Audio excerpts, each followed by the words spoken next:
you go into this program knowing it's not an easy period, okay? So there will be stress.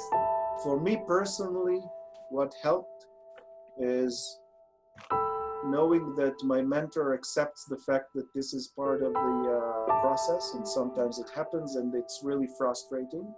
Talk to their friends and talk to their advisor, and they can realize that they are at the same boat with many other students. Research is a long process with a lot of difficulties, and just to realize that they're not the only one with all these difficulties. So the best thing to do is to talk about it. Usually it helps to talk about it with your mentor, talk about it with your friend students, with your colleagues, with your parents, with your girlfriend, and even take a small break of 3 to 5 hours. It's normal, okay? It's everyone. If you don't face it, something is wrong with you, okay? This should be the default. So sometimes you are in the peak, sometimes you are in the bottom. If we know it, we should know how we should behave that way.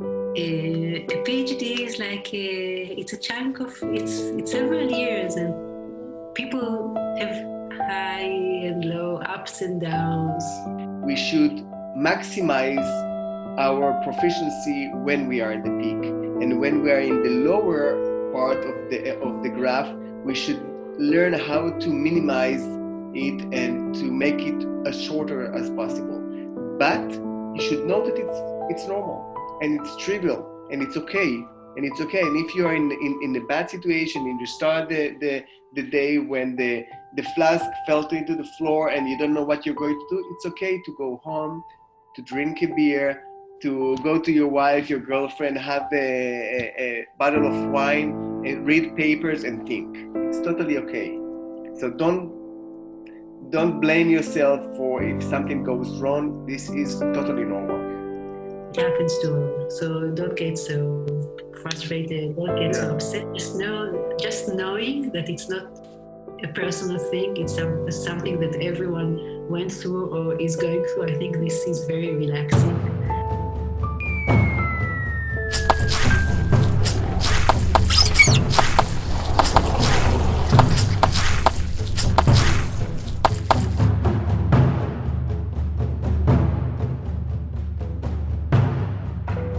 Yeah, you know, for us, the PI is tough to get the rejection for a paper or rejection for a grant, as it's tough for the students to perform a bad experiment. and stress is okay, you know, it makes you, I mean, at least to me, it makes you think well. Sometimes it also helps the students to know that everybody goes through this. I'm sure both of us are dealing with this stress management as well. So it's not something unique to PhD students. I think that all the PIs, or majority of the PIs, they have this combination of resilience and being stubborn. This is basically the selection process. I don't think that I experienced too much stress. Things were flowing. I was investing a lot of time into my PhD studies. Small scale or moderate scale stress that is related to this factor of unexpected in laboratory. During the postdoc, which is really a stressful time, we always had, time to go for coffee, talk, come back, go for dinners. It was one of the best time for me as a scientist, because I really made friends for life. These are people who are in companies now or have their own lab. It's like I really keep in touch with them, and because of the work, because of the stress that we share together and the problems and the success. So, be in a lab that there is kind of a community that supports you and find friends. They will be friends forever. What I'm trying to say is that at my postdoc studies, it was much more stressful because of the balance of the achievements as compared to the investment. And if we're talking about the States and this competitive environment at Yale, it's a very different balance of investment as compared to others, competitiveness, which is there. It was not tough. It was probably the most difficult period of my scientific career. If we're talking about my experience at Yale, one of the good things was the happy hour. At the end of a working week, we're talking about snacks and beer and talks and informal interaction between the students and the PIs.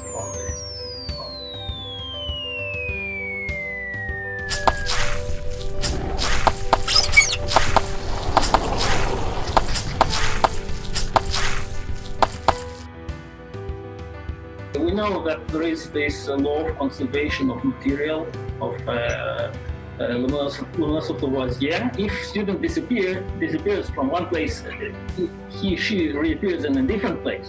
Talk to others and realize that this is part of the research you are doing.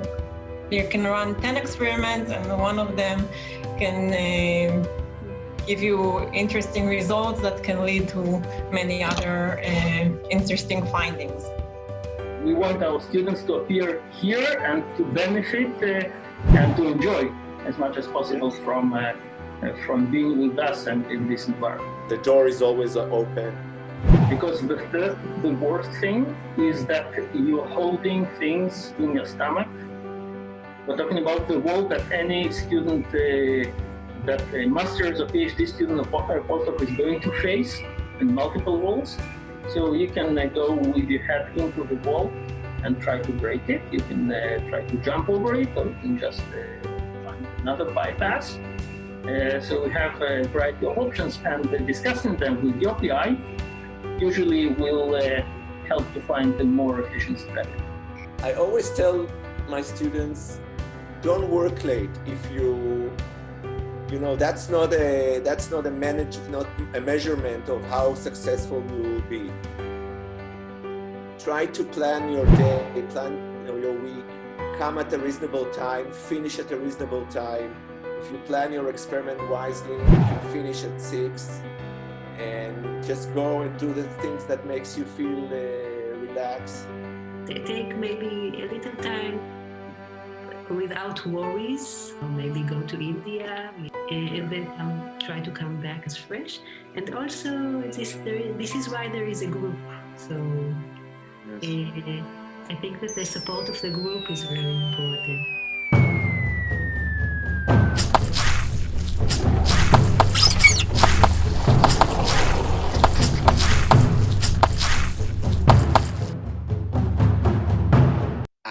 Just do the research, even if at the beginning it's hard to get into it and you don't feel like doing so. Just do it, and it usually covers for everything. So if the difficulty is associated with the main research aim, so to go back to the literature and look for the answers and or develop a system that can help them to answer the questions that they are working on. In the States, at Yale, I had this chocolate stash in my lab. So I had a drawer filled with chocolates, and if I had difficulty or I was hungry, or one of my fellows had this problem, we were using it. PhD student success is our success, right? So remain optimistic. And remain optimistic always.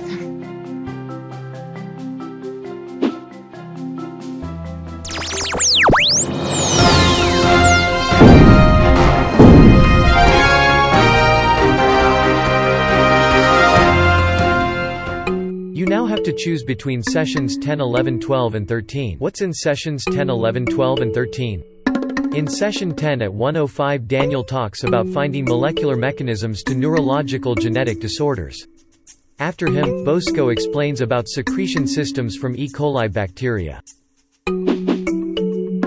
In session 11, also at 1:05, Ohad talks about mitochondrial calcium control. After him, Hen explains about her work on drug distribution using liposomes.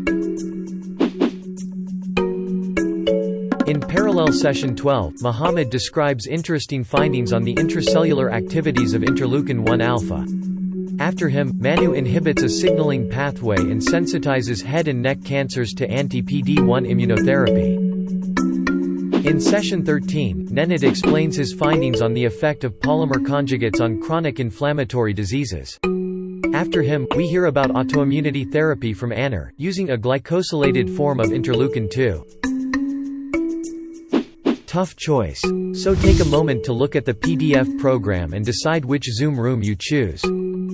In order to choose a session, you have to go to your PDF of the program, and click on the session you want to enter.